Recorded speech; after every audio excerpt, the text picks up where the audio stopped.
Though his repertoire of colorful characters often renders him unrecognizable, the candid humor of South Africa's favorite prankster is hard to miss.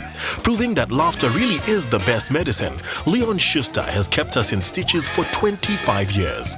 While working on a movie at the end of last year, the giggles came to a grinding halt when Leon started feeling extremely unwell. After weeks of discomfort, doctors discovered that the star had no less than 3 peptic ulcers. Leon, John, thank you so much for joining me on Hello Doctor. And thanks, Mike. Leon, to you in particular, almost 60, a week to go before the big 6-0. Yeah, it's a devastating thought, because that big 6-0 it feels like from then on it's downhill. But one has got to be positive. But I'm not 60 yet. I'm still 59, and I'm clinging on to this last week of being 59. All right, as a 59-year-old. And I hope it's the longest week in my life. You could spend it with your in-laws. That might make it a really long week. With my mother-in-law, a very long week. Leon, if you look back on those 59 years, any moments that stand out for you? The best moment? Maybe sitting here tonight, being blessed, thinking that because of a peptic ulcer, I landed in the newspapers, I landed in some magazines, and now I'm landing on a great show like Hello Doctor. So I must have been reasonably successful in my career that the stupid thing like an ulcer gets me onto a show like this. So, yeah, thank you, ulcer. Yeah, well, I wouldn't say it's a stupid thing. It's a painful and an awkward thing. And, John, we're going to talk about that in a moment. But what do you think caused your ulcer, Leon? You know, it's a stressful business that I'm in, although people think it's only a laughing matter, but it's a stressful thing. I write my own scripts, I help with the direction, I do the editing, I do the music. So it's a long process of basically 2 years from the beginning to the end of a movie.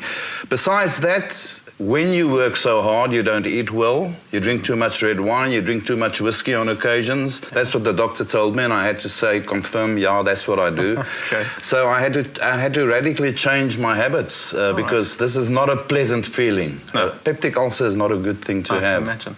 But now, conventional wisdom, John, I want you to come in here. In the mid-80s, it was believed that things like stress and tobacco and alcohol really precipitate ulcers, but the thinking is now moving towards a bacterial infection as a primary cause. Would you agree with that? At this point, one should separate out gastric ulcers from duodenal ulcers, because what you're saying is correct.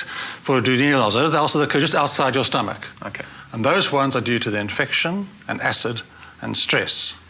Right? And the ones in your stomach are largely caused by taking aspirins and anti-inflammatories, okay, such as for arthritis or period pains. Those tablets will cause gastric ulcers. And how does that develop? I mean, I imagine that erodes the lining of the stomach. I mean, talk us through that process. Anti-inflammatories like aspirin actually punch holes in the mucosa and allow the acid in.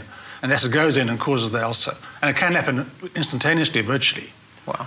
After you've taken aspirin, you have blood in your stomach about 10 minutes later. So it's very fast. Mm.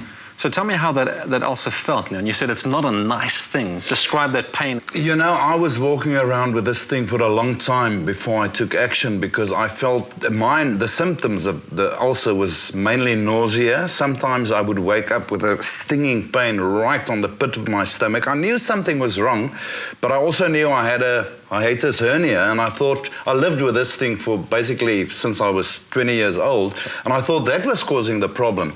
But one morning I woke up and I just said, this is it. I can't live like this anymore, because there was the pain and there was the nausea. And I went to the doctor, who just looked me in the eye and said, go to hospital, I think you've got bleeding ulcers. And I got a groot skrik. And I booked myself into hospital, and they said, I swallowed the camera, and I saw the evidence. It looks like they shot you in the stomach with a 38 special 3 times, because it's like blood trickling from the wounds. It was a gory sight. Honestly, those photos are not nice to look at. And I got a big skrik, and I decided I've got to stop something.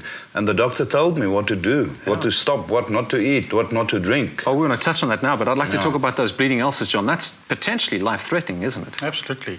And we sort of a minute ago, where the ulcer starts, it can go deeper and deeper and deeper as the acid goes through.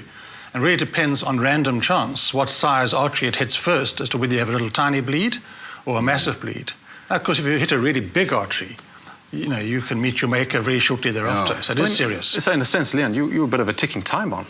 You know. Well, I'm on the right. I know. I realize not that. You were. Yeah, I mean, you fixed it. I think I'm still, because I want to ask John, why doesn't the nausea go away? I still get this nauseous feeling basically every second day. Although I'm trying my best to live better than I did, eating-wise, drinking-wise. They just don't always get their rewards, eh?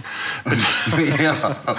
But generally, that from what you've said, if you had a hiatus hernia before, I just wonder, in fact, whether you aren't getting the nausea from the acid going up into your chest. Because a classical nausea cause is, in fact, acid coming upwards. Yeah. Right? Which is separate from the gastric ulcers. On the treatment that you've been on, the gastric ulcer should be healing very well. So if you've got nausea still, either the ulcers have got bigger and you're undertreated, that's common, or in fact acid is going up and it's unrelated to the ulcers. Okay. I imagine a lot of people listening now and watching Leon and going, yeah, I got what Leon's got. I can relate to those symptoms. What do they need to do to confirm the ulcer first and foremost? People get, perhaps to describe it, that feeling of ulcers typically is described as a full feeling, pressure feeling up the krop van your maag, up top here. That's it. And, or pain. But often, in fact, the pain is not nearly as bad as people might imagine. So much so that 14% of people who have a bleed have had no symptoms before at all. So you've got to be a bit careful that you can't always presume. So yeah, the symptoms can be very severe or fairly minor. Okay. Now we know we've got an ulcer, so how do we manage that? We're obviously taking treatment, so we're going to talk about treatment options. What about lifestyle changes? I mean, do you smoke, yeah? Well, I must admit I smoke, but I've cut down and I basically stopped for 4 days now. Although the doctor told Just me before you turned 60. in February to stop. But I have cut down tremendously on everything that's bad for me. But still, this thing is like a dog, you know, a new dog in your house. It lies still for a moment, then it starts barking, then it starts biting, then it goes away completely. For a week you feel I'm healed. And all of a sudden one morning you wake up, you've got this terrible pain on the pit of your stomach or the krop van jou maag, as John said, and you don't know why, because you didn't eat wrong, you didn't do anything.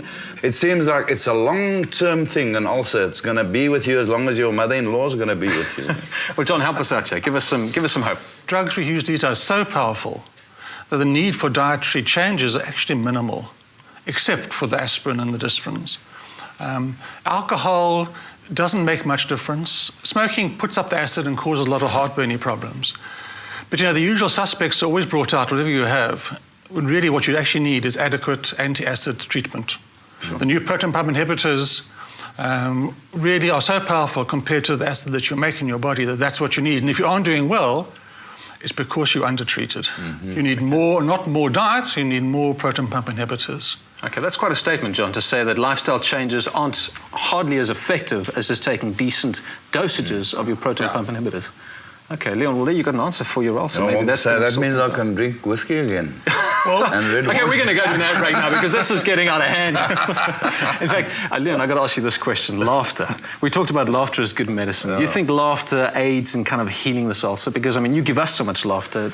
Can you get a bit of your own medicine? You know, when you're sick, you're sick. Like yesterday, I was sick. I ate something wrong the previous night. I still don't know what. But I was in one of these Pick and Pays in Gordons Bay.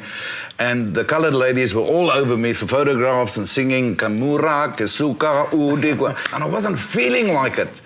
But, you know, just seeing those faces and those beaming, smiling faces does make you feel better. So, yeah, laughter certainly has healing powers. There's no doubt about that. Brilliant. After that, you feel sick again. But for that moment, you realize what you actually have done in people's lives. And that's a great feeling that can even take the ulcer away for a period of time. Leon, thank you so very much. John, thank you for your insights. You heard it from Dr. Humor himself. Laughter is great medicine, even for an ulcer. Hello, doctor.